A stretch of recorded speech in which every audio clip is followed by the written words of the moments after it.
ಒತ್ನಂತೆ ಕೋಳಿ ಕೂಗತ್ ಕೆದ್ದು ಮನೆ ಎಲ್ಲಾ ಕ್ಲೀನ್ ಮಾಡ್ಬಿಟ್ಟು ಅಡಿಗೆ ಗಿಟ್ಟಿ ಅಷ್ಟೊತ್ತಿಗೆ ನಮ್ಮ ಅವ್ವ ಎದ್ದಿತ್ತು ಟೀ ಮಾಡ್ಕೊಟ್ಬಿಟ್ಟು ನಮ್ಮ ಐಕ್ಲೆಲ್ಲ ಮಲ್ಕೊಂಡಿದ್ದ ಇನ್ನುವೆ ಹಂಗೆ ನಾನ್ ಬಿಸಿನೀರ್ಗೆ ನಿಂಬೆ ಹಣ್ಣು ಹಾಕೊಂಡ್ ಕುಡ್ದ್ಬಿಟ್ಟು ಉಪ್ಪು ಖಾರಕ್ಕೆ ಮೆಣಸಿಗೆ ಸುಟ್ಕತ್ತಿದೆ ಸಂಘದವ್ರು ಬಂದ್ರು ಸಂಘದವ್ರು ದುಡ್ಡು ಕಟ್ ಕಳ್ಸ್ಬಿಟ್ಟು 2 ಐಕ್ಳಿಗೂ ನೀರು ಇದ್ಬಿಟ್ಟು ರೆಡಿ ಮಾಡ್ಬಿಟ್ಟು ತಿಂಡಿ ತಿನ್ಸ್ತಿ ಗೇಮೆ ಒಂದ್ ಹಿಂಡಿದ್ರುಗೆ ಇದ್ ಬಿಡ್ಬೋದು ಈ ಐಕ್ಳು ತಿನ್ಸೋದಲ್ಲ ಸಾಕ್ ಮಾಡ್ಬಿಡ್ತಾರೆ ಐಕ್ಳಿಗೆ ತಿಂಡಿ ತಿನ್ಸ್ಬಿಟ್ಟು ಪೂಜೆಗೆ ರೆಡಿ ಅಂತ ರೆಡಿ ಮಾಡ್ತಿದ್ದಿ ಅಷ್ಟೊತ್ ನಮ್ಮ ಪತಿ ದೇವ್ರು ಅಲಾಡ್ಸ್ಕೊ ಬಂದ್ರು ಬ್ಯಾಗ ಈ ಹೆಣ್ಣೈಕ್ಳಿಗೆ ನಾವ್ ಎಷ್ಟಿಕ್ಕ ಮಕ್ಕ ತೊಳೆದ್ರುನುವೆ ಅಪ್ಪ ಕಾಣಿಸಿದ್ರೆ ಸಾಕು ಅಪ್ಪನೇ ಬೇಕು ಅಂತ ಅಂತಾರೆ ನಿಮ್ಮನೇಲೂ ಇದೇ ತರ ಇದ್ರೆ ಕಮೆಂಟ್ ಮಾಡಿ ಅಚ್ಚಕಟ್ಟಿಗೆ ಪೂಜೆ ಮಾಡಿ ನಮ್ಮ ಅವ್ಗೆ ಬಿಸಿ ಬಿಸಿ ಮುದ್ದೆ ಉಯ್ ಕೊಟ್ಟಿ ಹೆಂಗಿದೆ ಉಪ್ಪೆಸರು ಬಿಸಿ ಮುದ್ದೆ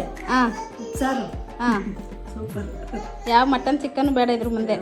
ರಾಗಿ ಮುದ್ದೆ ಉಪ್ಸಾರ ನೋಡ್ತಾ ಇದ್ರೆ ನಿಮ್ ಬಾಯಲ್ಲಿ ನೀರ್ ಬತ್ತದಲ್ವೇ ಎಲ್ಲೇ ಇರ್ಲಿ ಎಷ್ಟೇ ದುಡಿಲಿ ಹೆಂಗೆ ಇರ್ಲಿ ಆದ್ರೂ ನಮ್ಮ ಮಟ್ಟಿ ನಿದ್ದೆ ನಮ್ಮ ಮಟ್ಟಿ ಊಟ ಕೊಡುವಷ್ಟು ನೆಮ್ಮದಿ ಎಲ್ಲೂ ಸಿಗುದಿಲ್ಲ ಏನಂತೀರಿ ನಾನು ಭಗವಂತನ ಕೈ ಮುಗ್ದು ಬಿಸಿ ಬಿಸಿ ಮುದ್ದೆ ಕೊಟ್ರು ಉಂಡ್ಬಿಟ್ಟು ಕೆಲ್ಸದ ಮೇಲೆ ಹೋಗಿ 1 ವಾರ ಆಗಿತ್ತು ನಮ್ಮ ಹೆಂಗಸ್ರಿಗೆ ಸಿಕ್ಕಿರ್ಲಿಲ್ಲ ಹೋಗಪ್ಪ ನಂಗೆ ನಾಚಿಕೆ ಆಯ್ತದೆ ಹೆಂಗೆ ಲವ್ ಇವಳು ಅವಳೆಲ್ಲ ನನ್ ಮಗಳು ಇವ್ರಿಬ್ರು ಸೇರ್ಕೊಂಡ್ ನಂಗೆ ತಂಗಿನೋ ತಮ್ಮನೋ ಕೊಟ್ಬಿಡ್ತಾರೆ ಅಂತ ಪಕ್ಕದಲ್ಲಿ ಮನಿ ಕೊಕ್ಕೆ ಬಿಡಲ್ಲ ಇದಾದ್ಮೇಲೆ ಸೀದಾ ಹೊಂಟದ್ದೆ ನಮ್ಮ ಮಂಡಿಕೆ ಯಾಕಪ್ಪ ಅಂತಂದ್ರೆ ಅವಂಗೆ ಹೊಸಿ ಅಗ್ರಿರ್ಲಿಲ್ಲ ಕೈ ನೋವಿದ್ರಿಂದ ಒಂದ್ MRI ಮಾಡಿಸಿ ಅಂದಿದ್ರು ಮಾಡಿಸ್ಕೊಂಡು ಅಲ್ಲಿಂದ ಬಂದು ಇಬ್ರಿಗೂ ಒಂದ್ ಕನ್ನಡಕ ತಗೊಂಡು ಯಾಕೆ ಅಂದ್ರೆ ಕನ್ನಡಕದೊಳಗಿಂದ ನನ್ನ ಚೆನ್ನಾಗಿ ನೋಡ್ಕಲಿ ಅಂತ ತರಕಾರಿ ತಕೊಂಡು ಐಕ್ಳ ಮಕ್ಳಿಗೆಲ್ಲ ಪಾನಿಪುರಿ ತಿನ್ಸಿ ಸೀದಾ ಅಟಿ ತಗೊಂಡ್ ಒಂದ್ ಬಟ್ಟೆ ಅಂಗಡಿ ಓಪನಿಂಗ್ ಕರೆದಿದ್ರು ಅಲ್ಲಿ ಹೋಗ್ಬಿಟ್ಟು ಸೀದಾ ಎಲ್ಲ ಊಟ ಮಾಡ್ಕೊಂಡು ಕಾಪಿ ಕುಡ್ಕೊಂಡು ಇವತ್ತೊಂದು ಬ್ಲಾಗ ಮುಗಿಸ್ತಾಮಿ ನೆಕ್ಸ್ಟ್ ಬ್ಲಾಗ್ ಅಲ್ಲಿ ಒಳ್ಳೆ ಕಂಟೆಂಟ್ ಜೊತೆ ಬರ್ತೀವಿ ಟಾಟಾ ಬಾಯ್ ಬಾಯ್ ಸಿಗ್ಮಾ.